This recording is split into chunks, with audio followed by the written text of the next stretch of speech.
Good afternoon. I work in this organization called Asian Paints.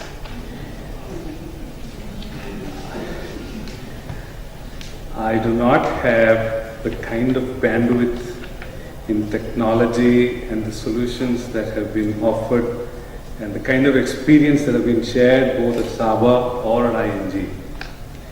We have close to $1 billion in sales. We have about 5,000 to 7,000 employees around the world, in a few countries overseas as well. We have predominantly sales happening in India out of hardware stores that exist in small streets. We have manufacturing plants across the country where manufacturing is a function of sweat and toil, and not in the literary sense. It is hard sweat and toil. But yet, we believe we produce color. And we believe we color the country. So buy Asian Paints. Thank you. Now, I have today, I have basically three things to do here. First, I'm going to make a very profound observation. Then I'm going to share some inane data with you, which you can disregard. And third, I'll do some sharing of stories. These are the three things that I'm going to do. So the first profound observation that is going to come your way is very important for you to follow, because that will set the context for whatever else I'm going to do next is this. Today is Friday the 13th, and it's 2013. And when we started out the session, they said it's at 1:30 p.m. There's a whole lot of 13s going on. I was a little flustered when all of this came together this way. And therefore, ladies and gentlemen, this is the context for you. That I'm the last speaker here. That is the only saving respite for you. But this is the context. And if you are on Twitter, this is where I am, _KAVI. And this is my website, which is called Fool Blue, Foolishness in Blue. Foolishness means a degree of experimentation and failure and playfulness, which is why this is important to understand. That is the context of all our experiments. Unlike the experiments, or unlike the perfect work or the work in progress that Saba and ING have, we have done a few things, and we've failed miserably on many. We've succeeded in a few, but we're trying hard to get up and keep running. Our context is so very different, and sometimes I wish I was employed elsewhere. But this is our context, and this is a beautiful place to work, and therefore I must share our story with you. Now, in the year 2013, this is a beautiful year, but let's look at some data. Now, this is some data just for me to look slightly more respectable here as well. You have data about what kind of internet global users growth has been across the world. Now, you will see the rate of growth, and you will see the penetration of the internet penetration in India, and you see the gigantic opportunity that awaits us. Or you could look at it this way, as to we've covered only a very small ground and there's a whole lot of distance to cover. We could look at it either way. That's data point number one. Now, data point number two for you, over the period of time, just look at the way in which desktops have been replaced by notebooks, and suddenly, between the last quarters, the last few bars, you see a sort of orange bars which shoot up. Those are the tablets that have suddenly come into space. Now, that means it's changed the game for us. Why am I saying this? I'm saying this to you specifically because every single sales officer for us who goes and walks up to a hardware store carries a tablet with him. Now that changes the game predominantly for us, where we move from traditional learning to trying to see how can we support the individual while he's doing his job. Now the third piece of data I would like to present to you is the wave as in the technology cycles that have taken place.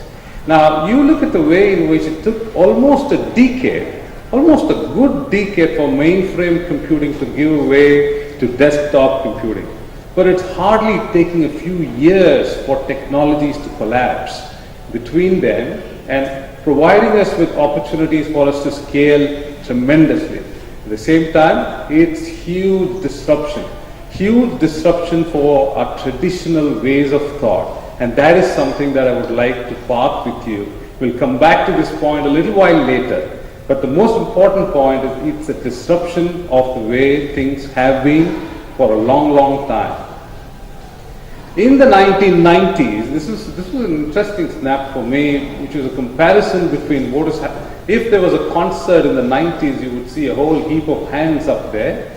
If there is a concert now, you will see a whole heap of screens up there.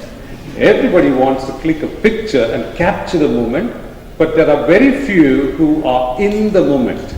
Now, there is a distinctive difference between the two, and it's important for us to recognize the difference. We have been studying and we have been researching what are some of the consequences of this kind of behavior. And one of the key pointers that we have constantly been fighting with or constantly coming to grips with is this: attention spans have come down drastically. Now, when attention spans come down drastically, I was speaking to somebody else and saying, how long should the longest program where you have to physically sit through be? And he looked at me and said, an hour? I said, an hour? Then he asked me, should it be lesser? So I said, that's the attention span that youngsters are willing to give to you, to learning functions especially, or to any meeting, to come and sit down, or if they sit down, we can register their presence, but very little of attention. Now there's a lot of mobile talk happening, there's a whole heap of mobile. The most important element is everybody is connected, and more importantly, everybody is connected in costs which are diminishing by the day. Now data plans are getting cheaper, and we only wish someday they'll become free, but most importantly, you will see things like this getting shared. My second son got 4th prize in candlelight run in LKG section. These become updates on Facebook. Now imagine if these had a cost element to it, nothing would get done, but these get as updates on Facebook. As much as these sound inane, there is another side of social media, where governments like this one in Egypt got toppled by social, or at least so was the public discourse on this. On one side, we have all of this, and on the other side, we have learning and development professionals sitting and talking about a few things. What are we speaking about? I go to conferences, I go to many of them trying to see and trying to catch a whiff of the conversation that's on. Sometimes the conversation is on how do we get them into our classrooms. Still is a main problem or a main source of conversation. How do I incentivize participation? How do I penalize if they don't come in? Now, how many mandates of training did you do? We do this as well. I'm not at any point in time trying to let you know that we are above all of this. We do this as well. How many mandates did we do? How many programs are you running? The most important question that we have is what kind of ownership do we leave with our learners? What kind of ownership do our learners have to take things on by themselves? Now, when that becomes a question, here comes the big. Am I audible? Or this is a conspiracy. Right?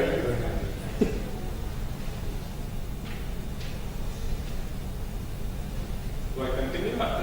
You're audible. Switch. Okay.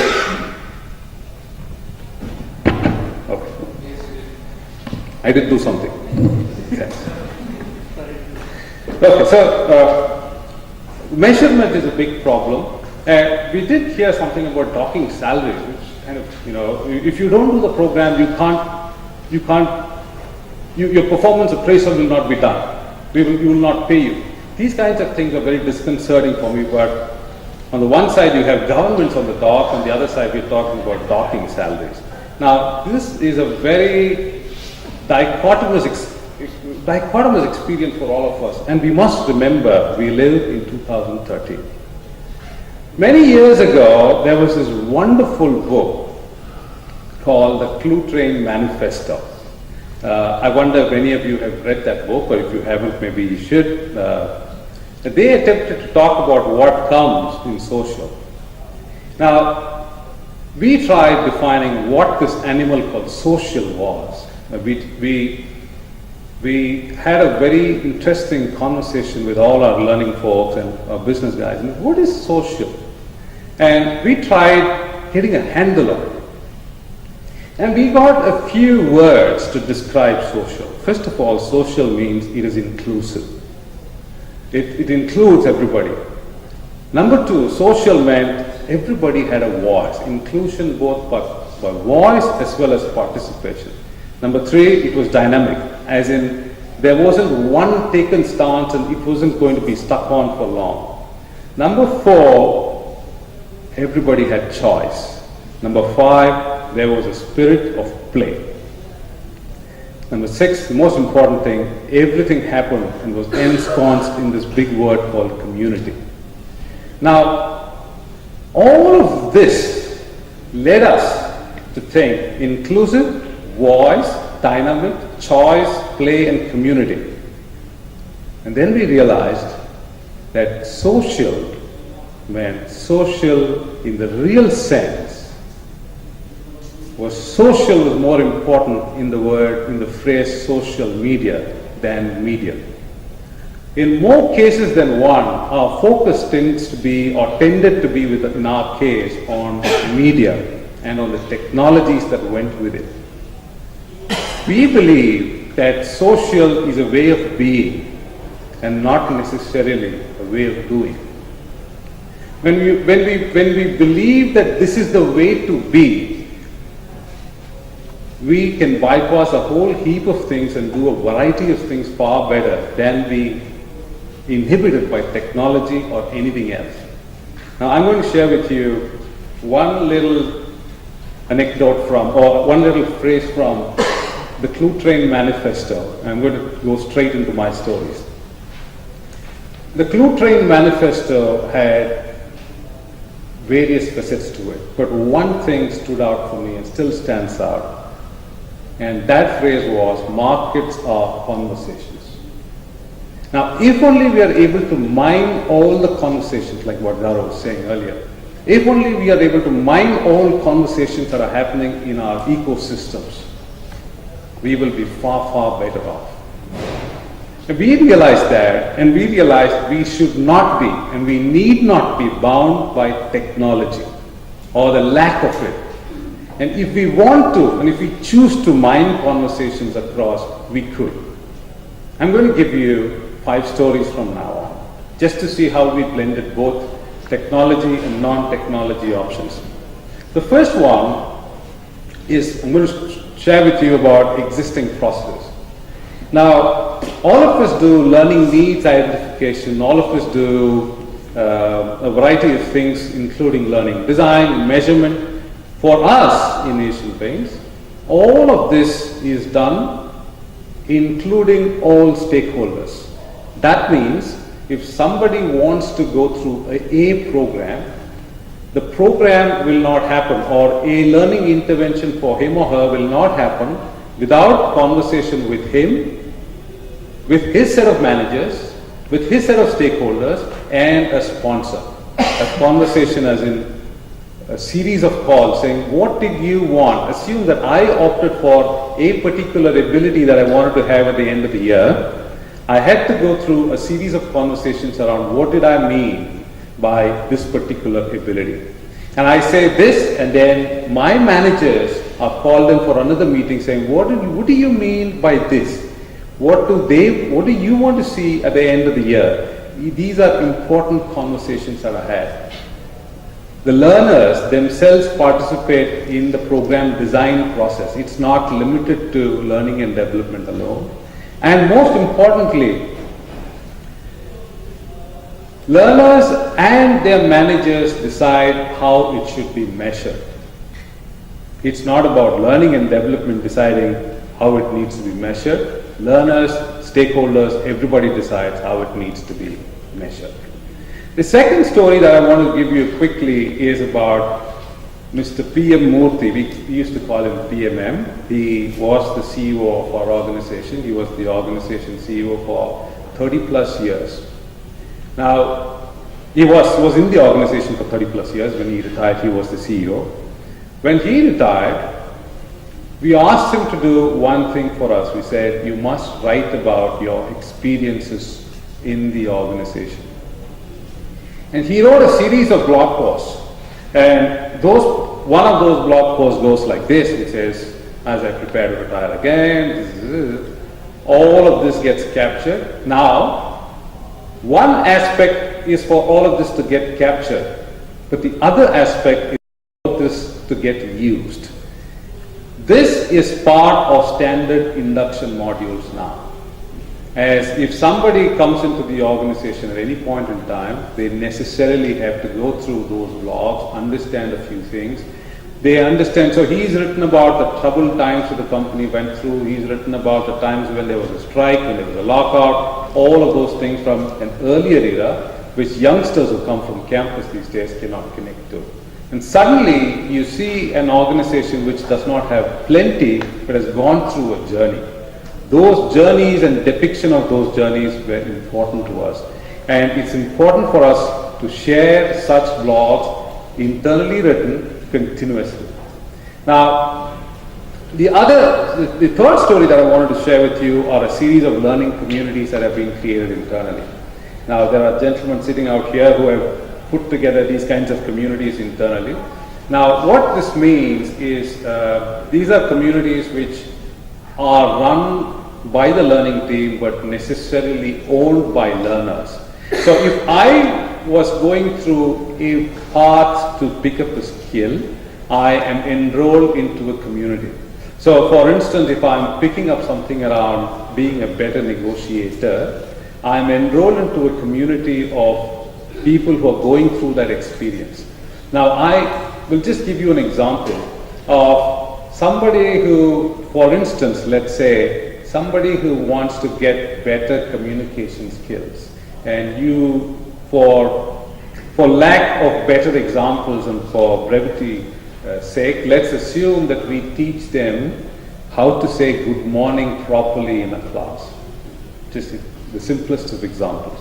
And then he goes back to the work area, and then there comes a call, and he picks up the call and says, good morning. What do you think will happen to the person who didn't go through the experience sitting next to him? Usually we find people turning around and saying, one day, so much change, we'll see tomorrow. And at the end of, and that was the end, or that is the end of people seeking to practice whatever they pick up. And therefore it is very important in our perspective to see how we can support learners through application. And application support for us comes through communities. On these communities, people come back and say, I tried this and I flopped. And before you can answer, or somebody with an expertise perspective can answer, somebody else chips in saying, by the way, I tried something else and it seems to be working. That is very important for us, and that's something that we are trying. This is one more community. The fourth piece that I want to talk to you about very quickly is policy, framing, and communication. No policy in Asian Paints goes through without getting shared in the community first.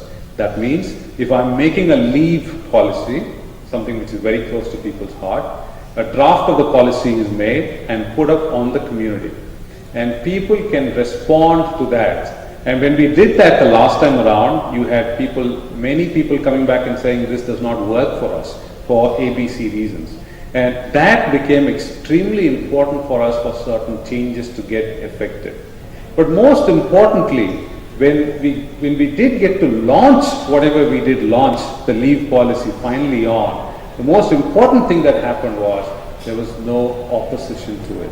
Everybody bought into it and everybody took onus of communicating it very, very effectively. And therefore, policy communication through the social means is something that's extremely important for us. Now, the last piece that I want to cover is what do we do outside the firewall. Now, outside of Asian Paints, there are a whole heap of things happening. And this is an area of play where several people sitting in this room have better presence and better play than me. You have Guillaume sitting here, you have Sundar sitting at the back of the room, you have Nabomita here. All of them are active partners in this hashtag India HR chat. I wonder if any of you have participated on Twitter chats. Twitter chats are awesome experiences for people to participate and get a lot of learnings and cross-learnings from. India HR chat usually happens on the 4th, on the last Wednesday of every month at 7 p.m. So if you go to Twitter and if you type the hashtag India HR chat, you will find a whole lot of HR people in the country logging on and commenting on one particular topic. You get fantastic ideas and more importantly, you get fabulous links to various articles around the world. If you think the India HR chat is very limiting and if you want to have a global perspective, LearnChat is an awesome platform. Again, LearnChat happens I think Friday mornings at 6:30 a.m. India time. It's anchored from the US. That's again an awesome experience for you to get a whole heap of data. You can both visit learnchat.com and indiahrchat.com. There are websites to this effect and you can see the kind of work that's being done. Most of our philosophies around learning, most of our understandings around the latest of learning practices have come from chats like this. Most importantly, we have come to understand that conversations and markets being conversations are critical. If there was one skill that learning and development managers across the world need to pick up, it's the ability to mine these conversations. At some point in time, having face-to-face conversations was so practical and so useful and so possible. But now, because conversations have gone digital, it's important for us to see how we can mine online conversations. Now, I just want to leave you with a couple of quick thoughts. Now, 582 learning professionals worldwide were asked to provide their top 10 learning tools that learning professionals use to learn. You can see the list of learning tools out there, which learning and development professionals worldwide said these are the tools that we use to learn, which is Twitter, YouTube, Google Docs, Google Search, WordPress, Dropbox, Skype, PowerPoint, Facebook. Now, I wonder how many of us are on any of these platforms, or more importantly, how many of us leverage each of these platforms for official learning purposes. These platforms give themselves very well for learning. As I said, it's very important to learn to mine conversations. Second, the most important point is to try and see how we can strengthen job content and richness on the job. 70-20-10 is often talked about, but more important to figure out is what quotient of that 70, what quotient of that, how rich is our jobs themselves is a very important aspect that we often miss. Reflection is another aspect that we often miss, and we must try and see how we can get our people to reflect on their learning. The last point that I want to leave you with is this. We have often been accused of being traffic cops. Learning and development people are controllers to information and learning flows within an organization is an accusation that has come our way very many times. I think all of us, or at least me, we're guilty of that to some degree. Our roles must be reimagined. We have to move, if at all, from being traffic cops to good town planners. We have to move to be able to see how learners can do all the learnings by themselves. How can we create assets and ecosystems for people to learn by themselves on the job? How rich are jobs? That has to be our real focus. We have to, and there is an oft-quoted statement which says, we are never limited by what the present can offer, but we are more limited by our own imagination. Social media is less about media, more about social, plus that media helps us add so much color to our lives. Thank you so much.